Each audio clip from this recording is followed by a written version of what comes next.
and poor have self-control or procrastination issues.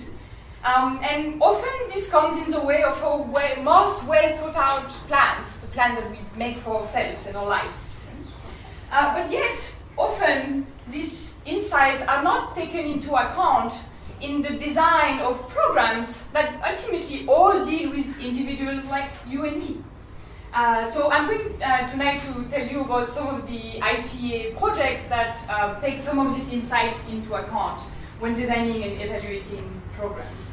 So when you think about all the impact evaluations that we do, right, in order for the results to be relevant and in order for the results to be adaptable and generalizable, it's important not just to understand whether something works or not. It's also really important to understand why they worked and why they did not work.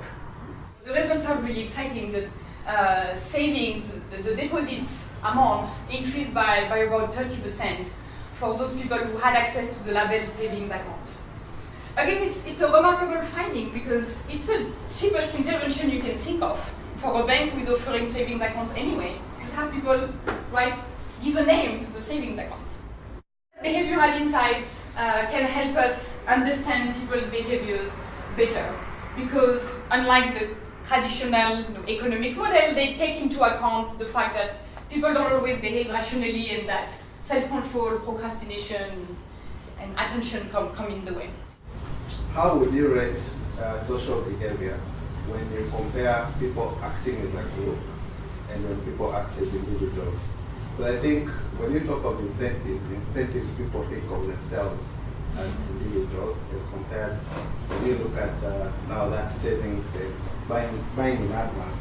People do it because others are doing it. So I don't know whether you have some results that compare how people act in groups and when they act individually. I've been working here over the last year in Rwanda to implement a project I've started which I titled State Capacity and Individual Preferences.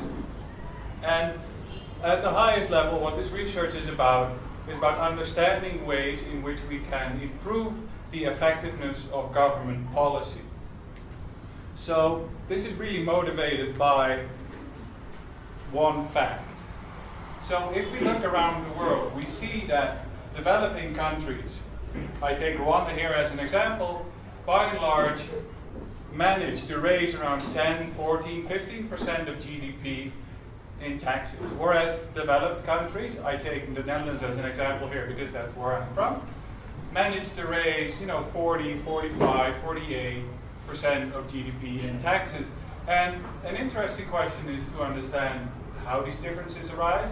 What I think is more interesting is to understand what we can do about it. As we would expect, in places where the state has more capacity, even without any sort of treatment, people pay more taxes. The blue bar is taller on the right than it is on the left. As we move to appealing to tax morale, we see that this is effective in high state capacity areas, but not in low state capacity areas. And choose how many coins you want to put in the project envelope. I just remind you that you're going to get 20% extra if you put your money in it. The profits are going to be distributed equally at the end of the game.